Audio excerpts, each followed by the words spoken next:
Full time at Old Trafford, Manchester United 3, Aston Villa 1. One game closer to UCL qualifications, a immediate response to the Newcastle loss. This team has done this all season. Even after a poor result, the next one they just bounced back, and they continue to do it.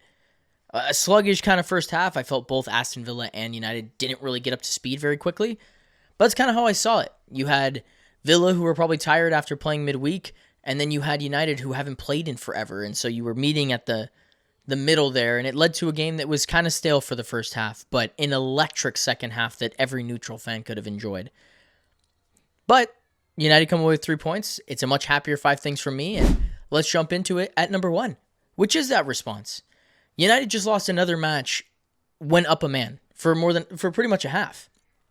And most teams, and I think a lot of teams, could crumble from that type of pressure, especially when you've got a week and a half off to really let that sink in. This team doesn't have that. They wipe away the bad results very quickly, and they just move on to the next. And like I said in the beginning, they've done that all season. And as a fan, we get emotional. My highs probably are too high, and my lows are probably too low.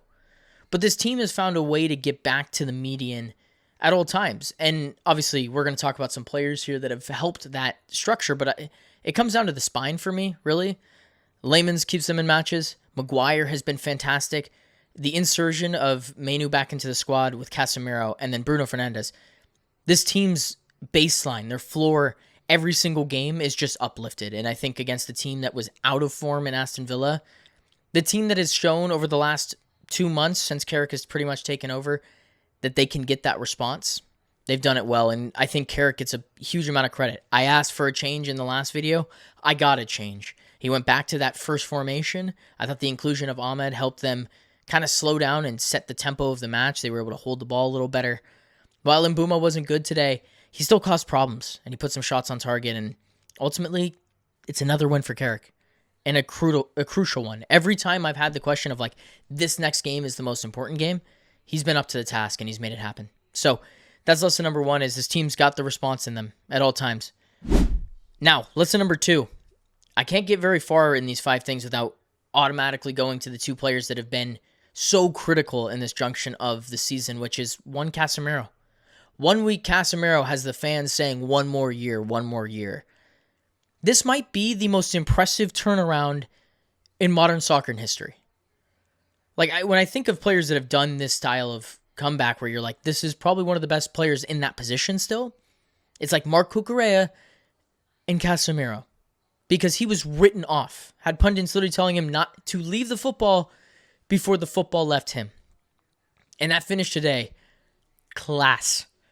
Just a little flick on. He's got, I think, 7 goals this season. This guy was said that he was told he could not play anymore at this level. But he's the best 6 on the pitch every single week.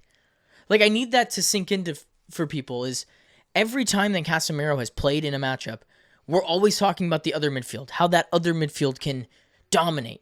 And alongside Kobbie Mainoo, every week I go, well, Casemiro was the best midfielder in that position. Maybe barring that Newcastle result, which was like his first loss when he's been in the side, he continues to come up with the goods. And he continues to put in at least 7 out of 10 performances. And at his age, and with everything that was said about him, there's a reason why the fans are chanting one more year. One more year. And at this point, I wish he was staying too, because I don't know how you replace him. Genuinely, the Sergio Aguero meme with Pep, we cannot replace him. I don't think you can replace Casemiro. And United will struggle when they do try to replace him. Because this player in this profile, regardless of if he's got the legs or not, has shored up a team that was so bad in the middle of the park and has made them into a good team. So shout out to Uncle Cass. I'm shouting one more year. Hopefully, maybe we get that storyline come the end of the season. That's lesson number 2. Lesson number 3. Fuck. Every video, I told you, every video, I'm going back to the same well. But you break another record, you're getting a talking point. Bruno Fernandes is a game changer. He just breaks every mold that you can think of. Every question that's asked of this guy, he just breaks it. How good was he today?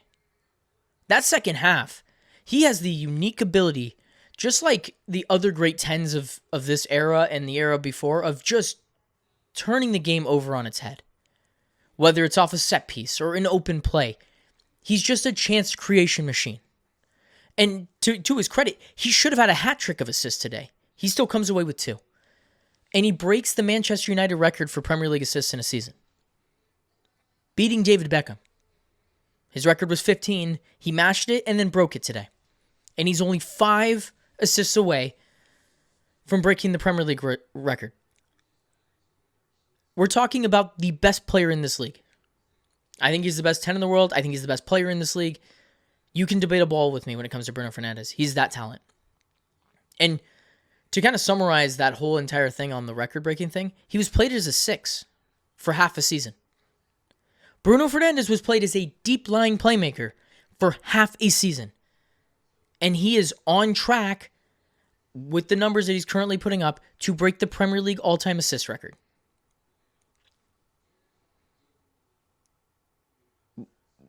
It's ludicrous. He's a ridiculous football player. Now to the point where you've even got rival players that have played for rival clubs just posting them on their stories saying that he's wicked. Because he is. And when we come to the conversation at the end of the year about PFF Player of the Year, he should be the only answer. I think that he's proven that week over week here, and people are going to say they should give it to a Declan Rice or someone on Arsenal. I wholeheartedly disagree. Because without Bruno Fernandes, this team does not finish in the top half. I actually think that's 100% truth. If he's not in this squad, we don't finish top half. We probably have a Spurs-type season. Last year, we may have gotten relegated. But it's the consistency of Bruno Fernandes that is totally disregarded in all conversations. Like, he doesn't do this every game. Because you don't like the way he flares his arms. Or you don't like the way that he talks. But what about all the other things that he does? Like C.O.C misses a chance. During the break, he immediately goes and coaches him. This guy is so good and he knows it. And I'm his biggest fan. Because he's just truly a sensation to the game and a true joy to watch. Both as a United fan and I could say probably for other fans as well of this league. Because that's the whole point. That's what brings you to the Premier League, is being with players of that quality, playing against players of that quality, and watching players of that quality. You don't have that type of talent just scraping through on a team that maybe is considered not good in other leagues. You just don't. But the Premier League does, and the Premier League is blessed to have a player like Bruno Fernandes. So he's lesson number 3. Now, lesson number 4. Lenny Yoro was fantastic today. That was his best game all season. I thought he looked up for it. I thought he was there physically for the battles and the duels. I thought he handled Watkins really well. I thought he was good on the ball. Him becoming the player that United spent the money on is going to be very critical when it comes to playing in UCL and all the playing in Europe and playing 3 times a week, because if you can rotate and the rotations are between Maguire, Yoro, Martinez, whoever center back they're going to bring in the summer, you become that much more dynamic and you become that much better of a team. And hopefully this is a spark in him to get him on a run of games here where he can be dominant. He had 11 defensive contributions, which included 3 tackles, 5 clearances, 3 interceptions, and 2 recoveries. He was 3 of 4 in his duels. He wasn't great in the air today, but he didn't need to be because he was that good on the ground. He made a couple of those last-ditch tackles, and I think that's what makes him a really special player, is he's in that mold of lanky, bulky center backs. Like, he's bulked up quite a bit. He kind of reminds me of a Varane in a lot of ways. I know that was the comp when he first came in, but his ability to track down players when maybe he's lost a step is huge. And we talk about this a lot on the podcast when it comes to like a guy like Van de Ven, where they let their talent get made up by their pace. Whereas Lenny Yoro is just a fantastic defender who is now learning to use his physical traits to allow him to uplift his game. And that's the whole point of this project center back, is you spent the money on the idea that eventually down the road 2 or 3 years, he can become one of the best center backs in the world. And I think that he's still on that trajectory. I think that this performance is one that you can hang your hat on against a guy like Rodgers and Watkins and this team that Emery has molded to a offensive juggernaut a little bit, that Lenny Yoro is becoming a better player, and I think he deserves a special shout-out, especially after the way that I think he's been playing the last few weeks, which maybe wasn't great or he was just scraping by. This was a full 90 performance from him. So, shout out to Lenny Yoro. On to bigger and better things now. And lesson number 5. UCL's right there. I said that this team needed a response. We talked about that in lesson number 1. When you have a chance to get a 6-pointer this early with not many games left in the season, you have to take advantage. And this was a massive 6-pointer because we talked about it. Villa are in rough shape. Their form is really poor. They have a difficult run of games to end this year. United needed to take care of business at home, especially because they beat us earlier in the season. You have to take care of business. And they did. I think there's 8 games left, if I'm doing my math correctly. And they are, if assuming that the Prem gets 5 spots, which I think is going to happen regardless, just because we have enough coefficients, you're going to get 5 spots, and United sit 5 points above that spot. And it's a really good spot to be in because their run of games, while it's difficult, they can definitely pick up wins. And they're only playing once a week, which is their biggest credit because it gives guys like Casemiro time off. And winning these games, winning these head-to-heads when Liverpool have to play twice a week, or Villa have to play twice a week, or Chelsea have to play twice a week, I can guarantee you that they are going to drop points. And I'm not going to sit here and tell you that we're not going to drop points. We will. It will happen. But when you give yourself that gap, and there's only 8 games left, your margin for error does increase. Because every game you don't need to be firing at all cylinders for a full 90. But you can get up to that speed a lot better and a lot quicker than the teams next to you. And look, I can't remember the last time we got this many points in a season. Look, we're 7 points off of second, if you really think about it. And the way that City's been playing, there's a chance that happens.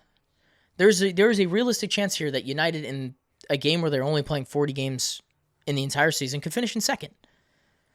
Which I think is a testament to the talent in the squad and the progression that could be there.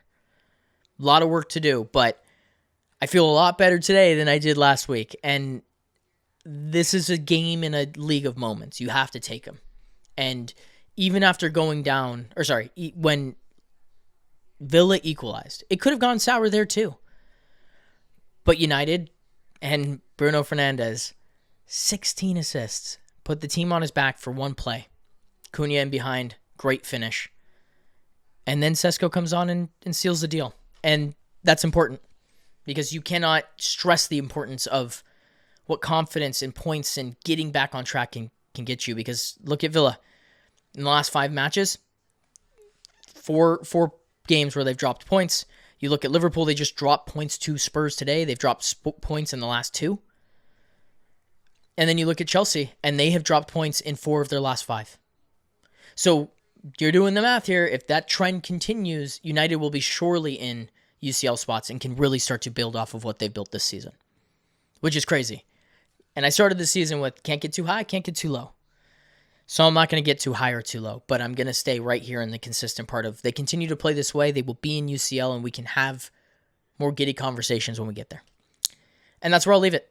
Those are my 5 things from Manchester United versus Aston Villa. 3-1, UCL looking that much closer for United.